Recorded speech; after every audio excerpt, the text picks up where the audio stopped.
All right, welcome into Valley News Now. I'm Devin Fry. We have a special edition of our digital update today. We're going to be discussing kind of a hot topic that we've had in the headlines recently. Joining me today on the desk is Brad Maczkowicz from the Horace Special Assessments. Did I say that right? First and foremost, Yes. right off the bat. Okay, perfect. I got the title down and everything. From the Special Assessments Commission. Brad, the hot topic has been, the assessment bills that some people have been getting in the city of Horace, some with six figures.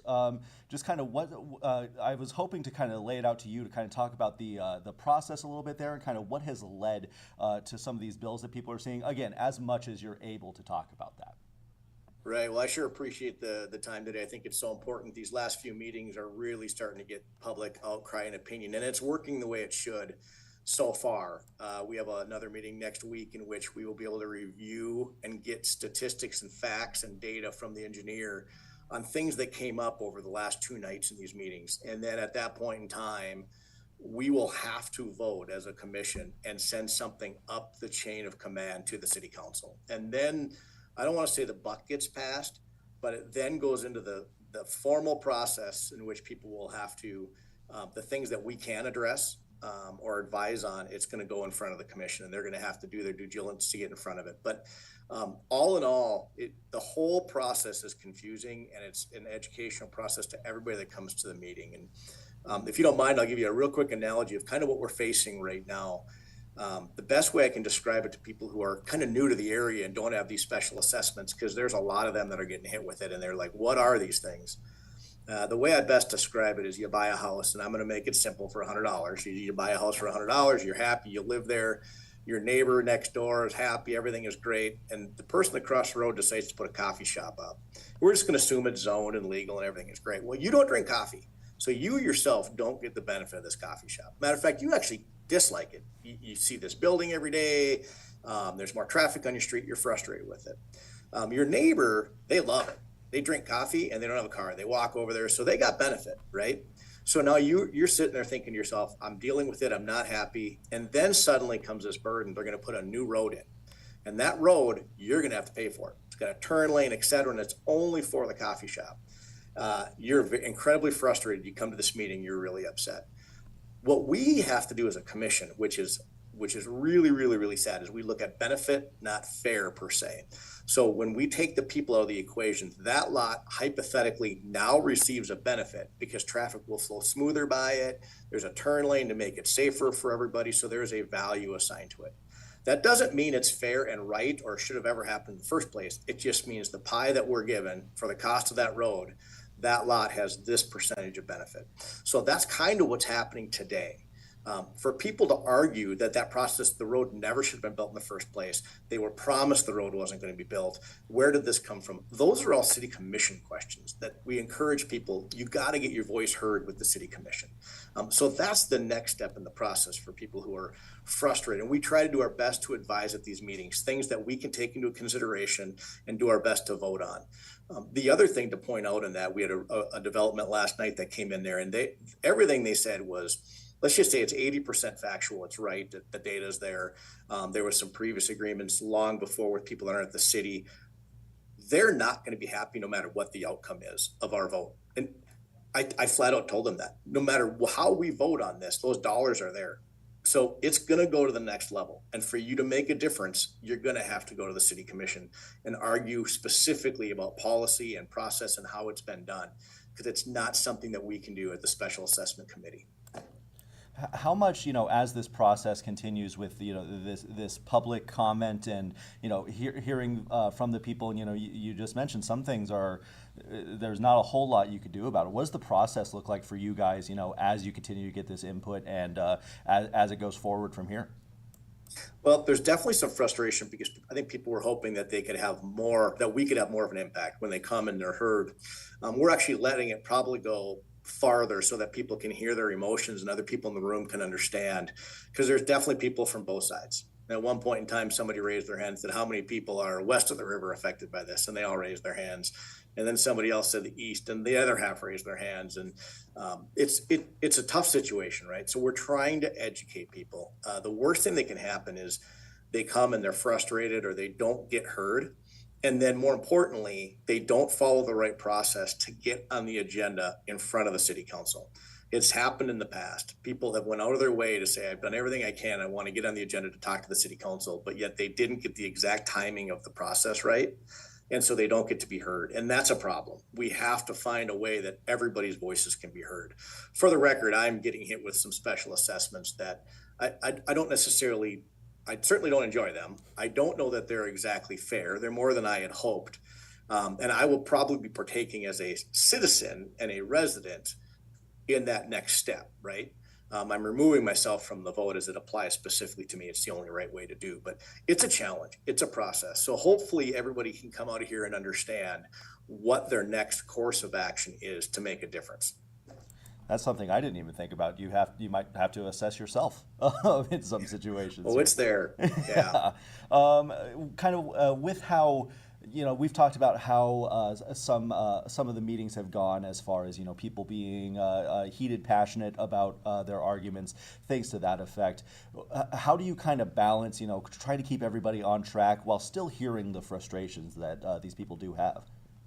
I think we've gotten better. When I first started, we were very black and white. We didn't want emotion. We don't want grandstanding. And I think we started to let it stretch farther than that. And I think it needs to happen. People are emotional. I want to stand up there and argue about a few points too, right? And the problem, but it's a good process. It really, really, really is. And it went long. I mean, last night was after 10 o'clock, I think. And I think most people got to be heard that wanted to get that out there. And in many cases, most cases, portions of that have to go to the next level. It is difficult. At one time last night, I tried to add some, enlighten the atmosphere a little bit so people can at least look at the big picture. And it wasn't the place for it. Some people were real sensitive to that, and rightfully so. I need to be more careful with that. There are people that are losing their homes because of this. And it's not because of me or the commission. It's not because of the city council, right? It's a really bad situation. But it's emotional, and I would be emotional. I'm emotional right now when my friends ask me about the specials. And right now, the way mine are sitting, if things go through the way they are, it's about 11% that's going to be added to my mortgage payment. And I'm hopefully, I can accommodate that today, right? But 10 years ago or 15 years ago or 20 years ago, I couldn't have done it. When I bought my house, I paid $183,000 for it. And there was, $15,000, $20,000 of specials on it. I was maxed. My banker told me you're approved for $184,000. I went to $103,99999. Right? That's what people do. You get this house, whatever. So to find out a month, a year, 6 months later that it's more than that, it's a problem, and it's incredibly, incredibly real right now. I guess I'll ask your opinion on this. As a homeowner in Horace, then. How do you go about fixing this kind? Is it something that can be fixed? Is fixed the right word to use? How do you go about addressing, these assessments? I'm glad you asked that question because I don't have the answers. The city council is dealt with this, and they're spending time and effort. And there's some processes that was addressed last night that are starting to happen for the local, so that as you move forward in new developments, people who buy a lot will know exactly or really close what the local assessments will be so that they can better prepare for this to prevent this from happening. So I think there's some things that are really pointing in the right direction to help this. It doesn't eliminate it. And as I explained, as I've learned through this, I have coworkers that are going through this as well. One of them just told me this morning that he was very pleased. They delayed their purchase about 7 months. Their realtor did all kinds of deep diving into local and regional, and theirs came within the range the realtor told them. That's the first success story ever. That's the first one. And it's not here. There's realtors, they're trying to learn more at these meetings, right? There's really good realtors. There's some that probably aren't good, that aren't there, right? That's the prerogative. We have that in every facet of life, but they're trying to learn so that they can educate. Even the developers, the people of home builders were there trying to speak up, say, we need to get more accurate data so that we can forewarn people. So I think we're getting better at that as we grow. I don't know the overall fix. There's so many opinions on this. State level needs to be adjusted. If you actually have time to talk to a city administrator or someone that works for the city, their hands are tied too. They're not out there specifically trying. Nobody is intentionally saying, let's burden them. So there's a lot of politics and things behind the scenes. So I'm not anywhere near smart enough to try to say I know how to fix it.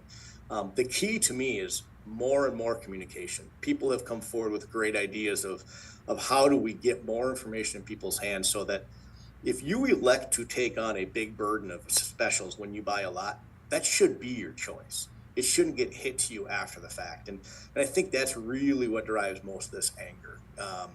So that's what we're hoping to see as we grow forward. I hope I can at least help make a difference in that. The commission, it's not necessarily the place to do that. We're really hand tied on what we can do. We're dealing with everything in the past, bills that are already here, and they're not going to go away. And that's the problem that people are frustrated with. Even if we fixed everything today, who's going to pay for the projects that are already in the ground and done? And that's really the biggest challenge today. Kind of goes back to the coffee shop thing you were talking about just a little bit ago. Right. Brad, last question for you, then I'll go and let you get back to you today. Thank you very much for making some time for me here today. But, we're coming off of 2 days of meetings about this, hearing the input from the public. We've talked about how passionate it's gotten. How overall effective or healthy do you think these meetings have been for the people of Horace and for, these special assessments?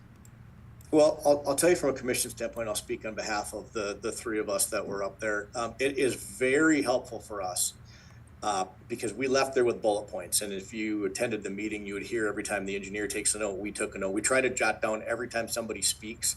And if there's things that we can address at the time, like there's a statute that was put in place by the city council on which roads are regional roads are levied for, I won't go into the details, but we acknowledge to people that you're barking up the wrong tree because we've just applied the statute. Doesn't mean it's fair or right, but that's the statute. So the only way that's going to get fixed is to go to city council and remove the statute.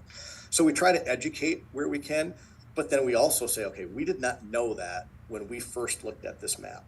So now we're going to go back in our next meeting, which is tentatively next Wednesday, with the proper information that the engineers will come with us. And then we will relook at it and say, is there a better way? Are there better processes or policies that we can plug in that make it more balanced and equitable? So those are the things that come out of this meeting, mixed in with all the emotions, right? So I think that's the piece that it's really hard. And it does weigh on me when you see people passionate, because they should be. It's an impact to them, whether it's a business, a church, a private party.